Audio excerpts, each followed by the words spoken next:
verse 20. Matthew 27 from verse 20.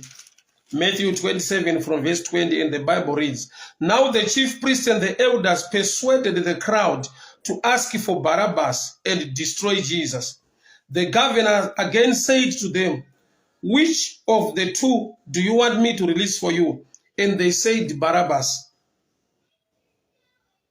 Then Pilate said, What shall I do with Jesus who is called Christ? They all said, Crucify him. And he said, Why? What evil has he done? But they shouted all the more, Let him be crucified. Reganisana ukurezvishoma pamusoro peizwi kana kuti zita remunhu unonzi Barabbas.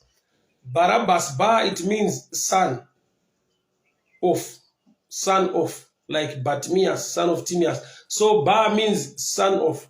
Abba means father. So Barabbas, it simply means son of father. Mwana wa baba, son of father.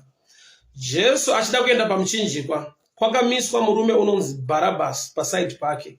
Mambo zanzi, it was a tradition or a custom to free one prisoner. Saka ari kubvunza nawo, munodani kuti aende pamuchinjikwa? Vanhu ndobva vadanidzira vakati tinoda Barabbas. We want Barabbas and crucify Jesus. So izvira kuti Barabbas kana tichireva kuti son of father, Jesu ari kundorovererwa is also the son of the father. But unonzwa baba vachiti, this is my beloved son. This is my beloved son. So Jesus is not just the son of the father, but is the beloved son. Barabbas, it just means son of the father. So say Jesus uruda kuenda pamuchinjikwa as unomiswa na Barabbas. And Barabbas ndokubva awana favor, yet he was a murderer. Barabbas ndokubva awana favor yekuregera kuendeswa kunorovererwa pamuchinjikwa, ndokubva ava free. Haana kuva free nokuti haana crime yaasina kuita. Haana kuva free nekuda kwokuti munhu ari right, but akava free nekuda kwokuti wakamiswa naJesu akauya kuzotora nzvimbo yevanhu vasiri right. So Jesus is the beloved of the Father, and Barabbas is just the son of the Father. So God is moving us from the son of the Father to become the beloved of the Father. So chinoita kuti tive neukama hwekuti baba vatide ndi Jesu. So Barabbas is the son of the Father, but the love was missing. So the love of God yakatanga kudemonstrate pana Barabbas kuti God is bringing love to humankind to an extent yekuti we are now the beloved of the Father through Christ Jesus. So Barabbas haana kuitwa free nokuti munhu ari right.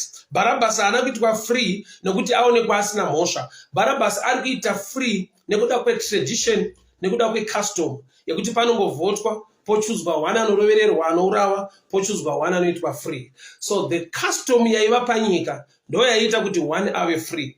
But ndinofara kuti this custom Mwari vakaita overshadow ndokubva vaunza a heavenly custom, a kingdom thing, yekuti panyika paisunungurwa munhu one, ndokubva pasunungurwa Barabbas. But muchaona kuti Jesu paari kuenda pamuchinjikwa pari kuuya futi the custom of heaven yekuti iye achienda pamuchinjikwa haisisiri nyaya yemunhu one anoitwa free, rinobva ratiri ani nani anotenda maari, kureva kuti kune kuronga kwevanhu kwaisunungura munhu one, but kuronga kwaMwari ndoko kwava an open door yokuti ani nani anotenda unoponeswa.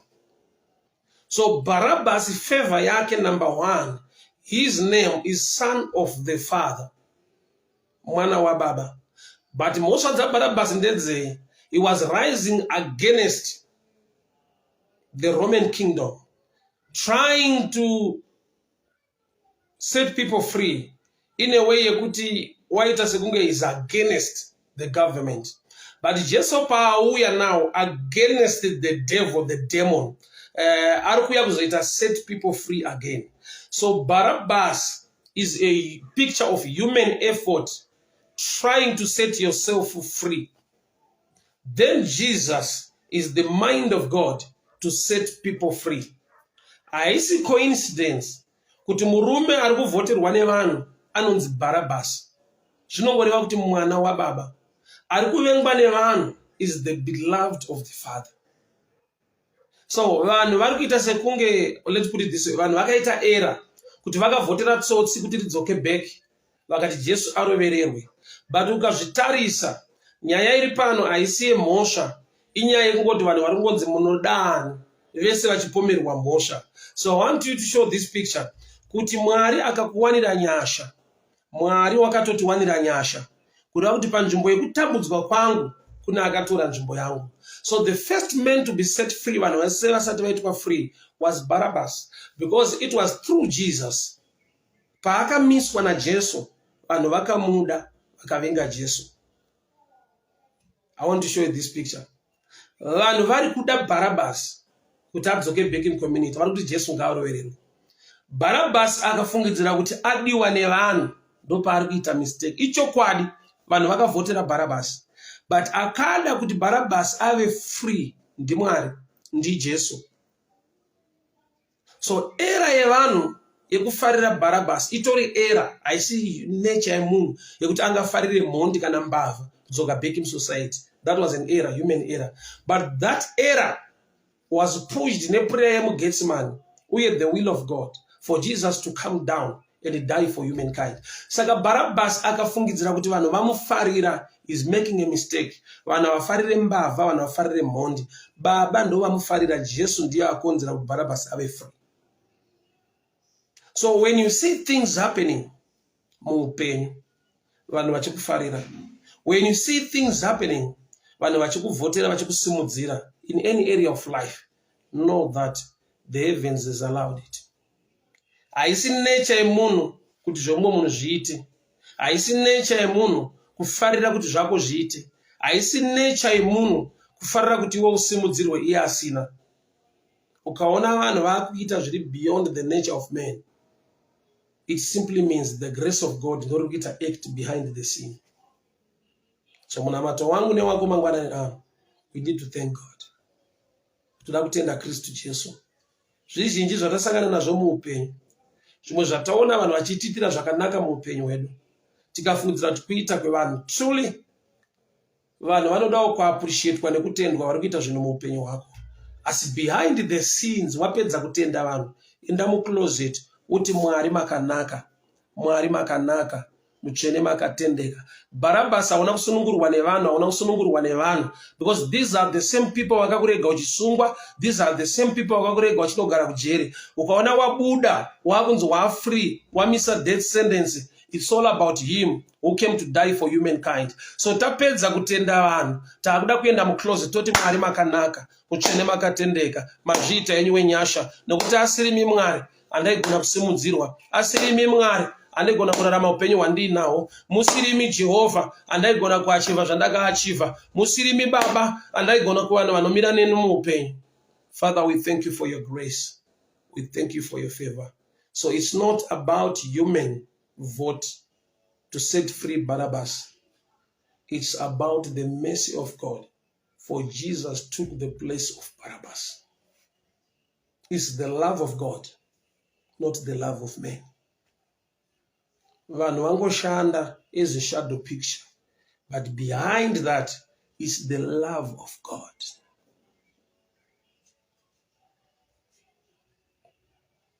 Ndakambowitnessa chimwe chinhu chakadai sekuchipatara. Because there are times kuti munhu aenda kuchipatara, ana chiremba waita matest ese, chirwere chinogona kutoshayika. Chirwere chinovanzika kusvika pakuti knowledge yese ina doctor, you cannot see anything. So it's one thing kuti Mwari vatendere chiremba kugona kuziva your challenge, opiwa right medication auto recover. Ndataura ndikati it's not the nature of man kufarira type yemunhu anonzi Barabbas. Vanhu havadi mhondi, vanhu havadi mbavha. Asi vanhu vakati toda Barabbas. Tikabvisa zita rekuti Barabbas, tikamisa character, vanhu vari kuti toda anotiuraya, toda anotibira, toda anotikuvadza, which is not normal. But sei vanhu vakada Barabbas despite record nekuipa kwake. Jesu waamira naye ndiye anoita exchange, anotora kuipa kwa Barabbas omupa kunaka kwake. So it's all about the love of God. rudo rwaMwari rumanifeste muupenyu wenyu. Rudo rwaMwari ruoneke pamusoro pemhuri dzenyu nemabasa amunobata. Sumudzirwai pamunoshanda. Masuo ngaazarurwe. Wana vanomira newo muupenyu.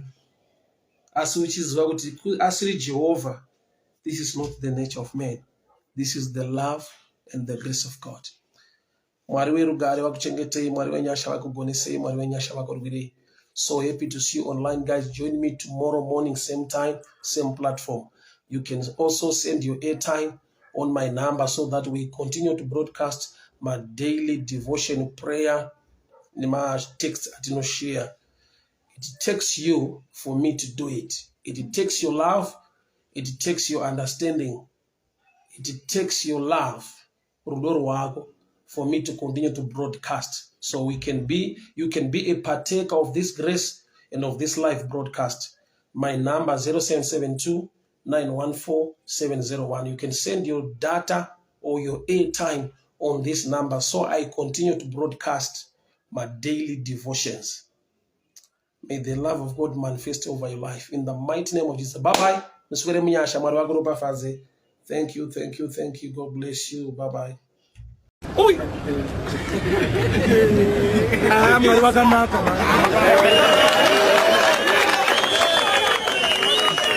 Hallelujah!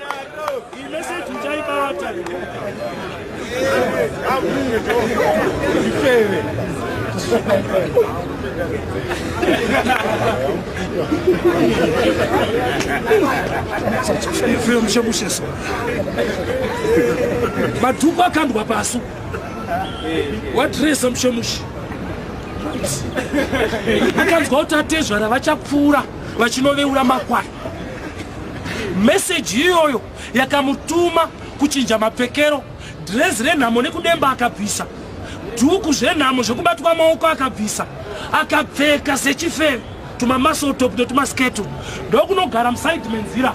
But ari panzira ipapo akaziva nzira inopfuura naJudha. Rega kumirira Mwari uri ku wrong place. Rega kumirira promotion ya Jehovah uchiri kuba kubasa. Uende ikoko. Aimirira munzira chaiyo. Ndobva andogara munzira. Inzwanzwe mukadzi uyu paairoorwa nevana vaiona beauty yake. But pane paakazoziva kuti beauty yapera, ndakura. Ndikada kushandisa beauty ndachembera. Osa kuna zvimwe zvinhu zvokuti kana ukaita prayers zvichaita. Kana uri mupfumba urembe night prayers. Saka panodiwa imwe knowledge. Atoziva kuti ndakura. Ndakaroorwa nevarume 2 vakafa. Wechi3 ndikambomirira hana kundiroora. Kuna kuti pamakore ndafamba chiso chaunyana. But ndichine hope yekuti zvinoita.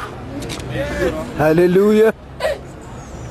Muupenyu uramba uine hope. Nyangwe chikoro ndakafoira but I'll make it in life. Nyangwe vari kuramba but zvinoita.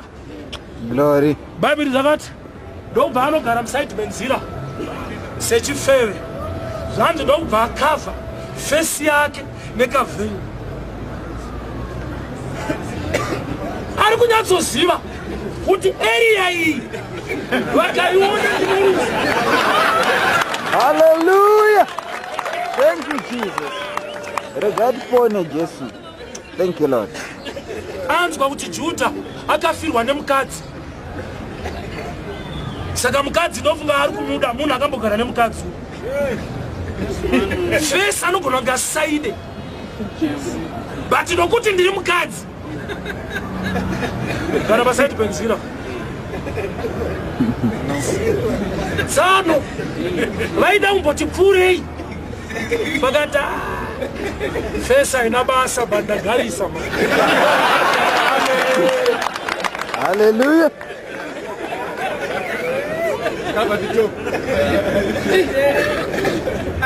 Ndovata ichi ndofuka chifeve. Face akapa. Unomboziva here ukada kuita zvinhu zvokwamwari zvinoendeka.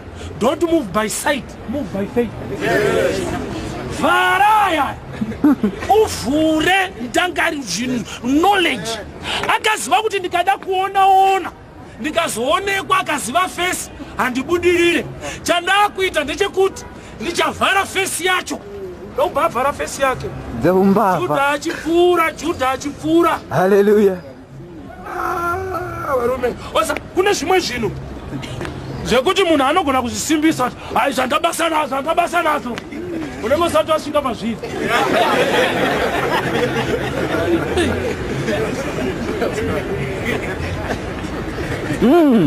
Hallelujah. Judha ndokuisa tsvimbo yake pasaidi kuri kuendwa kumakwai, but kune yaimuita inconvenience parota. Osa there are times yekuti Mwari vanenge vasingainge iwewe, but iwe ukagona kuzviposition havadarike iwewe. Judha akasingainge munhu, but Bible riri kutoti ndobva akazoswera. Hallelujah. Kune dzimwe issue dzekuti hadzisi dzako, but iwe ukanozvidyara muright position inotenge nyaya yacho ndeyako. Judha aida kupfuura akatadza. Chaari kufambira makwai kwete munhu, but kune munhu aita zvine value darika makwai ari kufambira. Ndobva aisa tsvimbo pasaidi, obva arara nemukadzi uyo waenda nepurogiramu yake. Mumwe musi ndobva azonzwa muroora wako uyo waivimbisa kuti achazoita mwana achororwa neuyu akakanganisa, atone nhumbu izvezvi. Zvanzi ainetse ngaurawe kwaIsraeri ati jaidze ngauraiwe. Unomuziva here kuti tinogona kuita zvinourayisa, but kana takatenda muna Jesu toraramira iyoyo. Zvaiurayisa kaizvi kuita nhumbu usina murume waIsraeri, kuita pamiri usina murume. Mary akambozviita nhumbu pano nouku. Joseph akati handisi kutomboiziva nyaya yedu, but havana kumutema nematombo, agona kwekuitira mhosva. Zvikanzi naJudha hazvinetse ngaatemwe nematombo, zvikanzi naTama aiwaka toda kumboziva muridzi wenhumbu. Ndine zvinhu zvandinazvo kuno.